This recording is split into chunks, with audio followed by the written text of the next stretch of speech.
The spooky barn this way. The graveyard is that way. And all it is a sign that creates the whole image of everything. And you think, oh, there must be something out there that that little arrow points to.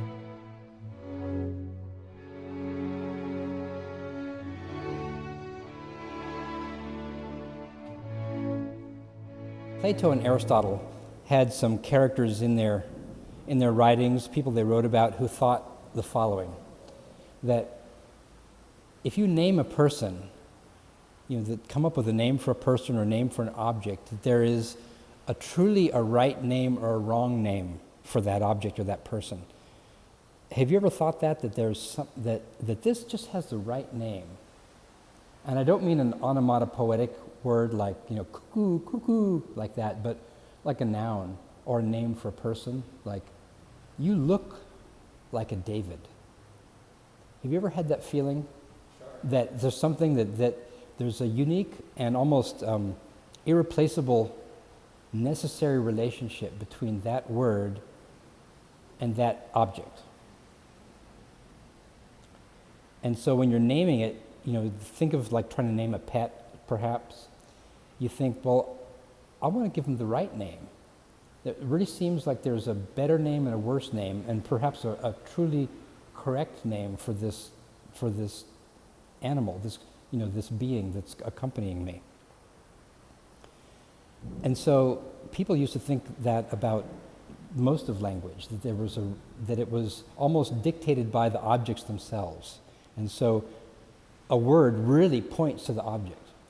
But now, can you also summon up the other feeling to see how language is incidental or contingent, that it could be any name, and that maybe after a while you would consider that would be a quite natural sounding name for the person. So get in that frame of mind and think about the first situation with that frame of mind. Say, oh, well, I can see where it would seem like a naturally good name, but it's really contingent, and it came to seem natural later. So it's really contingent all the way along. Well, that's, if you can feel how that feels, like to feel released from the feeling that names are dictated by the objects. That's an analogy for how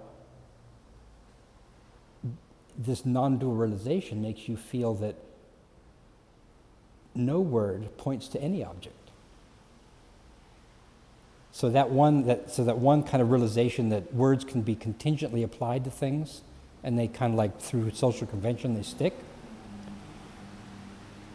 Well, amp that up a lot, and then in non-dualism, there are no objects for words to pin to. Like, where would you find an object? And words themselves are objects. So how can a word, where can it apply? Like, where does it stick onto something?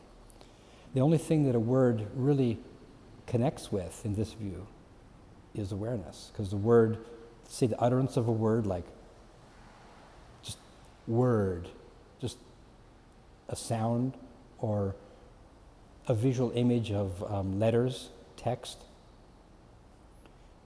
It's an arising, maybe an auditory arising or a visual arising, and it's there for a while, present in awareness, and then it subsides.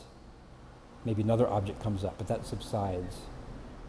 And so the only thing that word really connected with was awareness. Let's say the word was dog. So there's this word coming up. But there's not a dog there. There has to be some other relationship, some other notion that says this word connects to that visual image or that tactile image. But without that other notion there that connects them, the dog is not connected at all. And so it subsides back into consciousness. So it's really connected with awareness or consciousness. And even if the notion does come up that word connects with the other thing, the two things or three things are never there at the same time. The word, the connecting notion, and the furry image aren't there at the same time anyway to prove the connection. It's just one thing comes up, then another thing comes up, and then the third thing comes up that says the first two things were related. but that just is another horizon that comes up.